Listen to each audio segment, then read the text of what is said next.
సమర్థ సద్గురు సాయినాథ్ మహారాజ్ కి జై. సాయి భక్తులందరికీ నమస్కారం అండి. అందరూ ఎలా ఉన్నారు ఫ్రెండ్స్? మన సాయినాథం దయ వల్ల అందరూ సంతోషంగా ఉండాలి, ఉంటారు అని మనస్ఫూర్తిగా కోరుకుంటూ ఈ రోజుటి వీడియో స్టార్ట్ చేయబోతున్నానండి.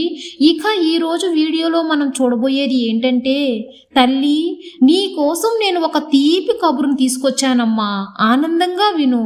నువ్వు ఈ తీపి కబురుని విన్నావంటే తప్పకుండా సంతోషపడతావని బాబా గారు మనకు ఒక తీపి కబురుని సందేశంగా తీసుకొచ్చారండి. అది ఏంటి, బాబా గారు ఆ సందేశం గురించి ఏం చెప్పబోతున్నారు అని మన సాయినాథుని మాటల్లోనే విందామా. బాబా గారు ఏం చెప్తున్నారంటే, తల్లి నీ కోసం ఒక తీపి కబురు తెచ్చాను. ఆ తీపి కబురు, ఆ తీపి రహస్యం నీ చెవులో చెబుదామనే వచ్చాను బిడ్డ. కొద్దిసేపు నిశ్శబ్దంగా ఆనందంగా విను.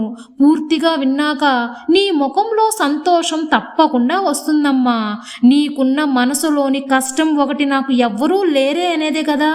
ఆ ఒక కష్టం ఏంటి అంటే, నీ మనసులో బాధ, ఆవేదన, సంతోషం పంచుకోవడానికి, వినడానికి నమ్మకమైన ఒక మనిషి లేరే అనే కదా తల్లి.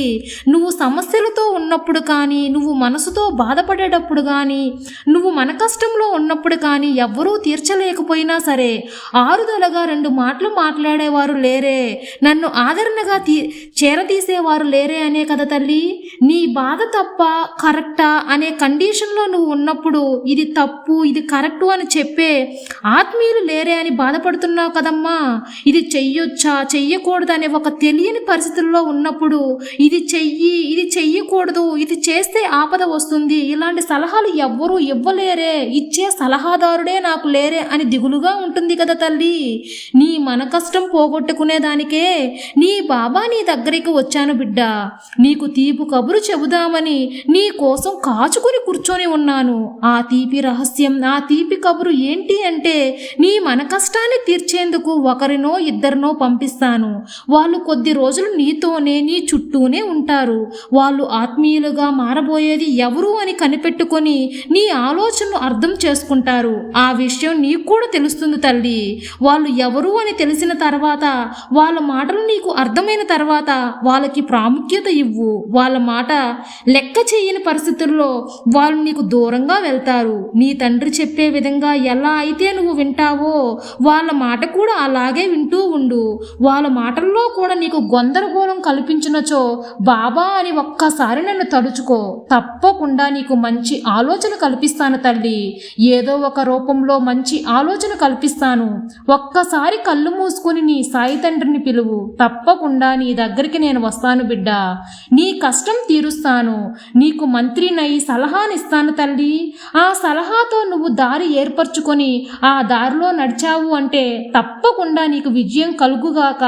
ఈ విజయం నీకు చాలా ముచ్చటేస్తుంది తల్లి.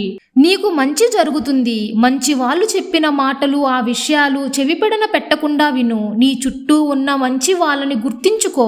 నువ్వు వచ్చి వాళ్ళని గుర్తుపట్టు తల్లి. వాళ్ళు చెప్పే మాటలను గుర్తించుకొని చెయ్యి. నీ కోసం వాళ్ళని పంపిస్తున్నాను కదా బిడ్డ.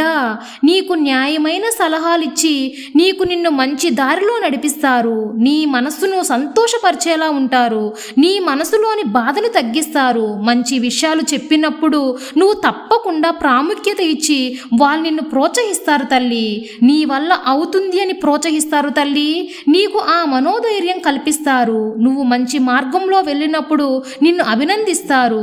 తప్పుదారిలో వెళితే అడ్డుపడతారు. నీ మనసులోని బాధ, సంతోషం, కష్టం చెప్పేటప్పుడు ఓపికగా వింటారు. నిన్ను మంచి మార్గంలో నడిపిస్తారు. వాళ్ళే ఎల్లప్పుడూ నీతోనే ఉంటారు. ఉండాలని కోరుకో, ఉండేలాగా నువ్వు నడుచుకో. ఏదీ శాశ్వతం కాదు. ఈ సమయంలో నీకు కావాల్సిన మనిషిని నీకు ధైర్యాన్ని నింపడానికి మాత్రమే నేను పంపిస్తున్నానమ్మా. నీలో మనోధైర్యాన్ని నింపడానికి, ఎప్పుడు కూడా నువ్వు కృంగిపోకుండా ఉండడానికి మాత్రమే నేను ఆ వ్యక్తిని పంపిస్తున్నాను.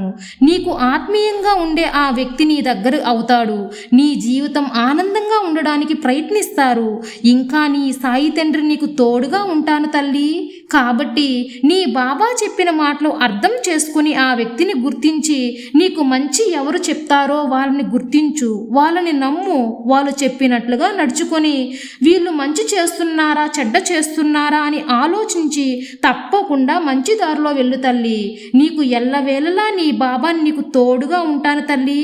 నీ సాయి తండ్రి నీ వెంట ఉంటే నీకు భయమెందుకు చెప్పు, నమ్మకంతో ఉండు, అంతా మంచిగా జరుగుతుందమ్మా. నీ సాయి తండ్రి ఎల్లవేళలా నీకు తోడుండగా నీకు దిగులు పడాల్సిన అవసరమే లేదు తల్లి.